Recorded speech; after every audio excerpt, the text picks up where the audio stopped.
1. Pry open the plastic protective cover of the crankset on to remove the locking screw with the 14 sleeve. 2. Remove the crankset with the crankset removal. 2.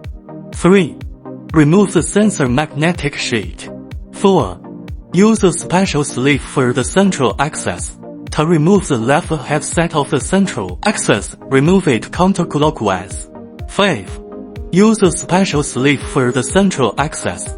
To remove the right headset of the central axis, remove it clockwise.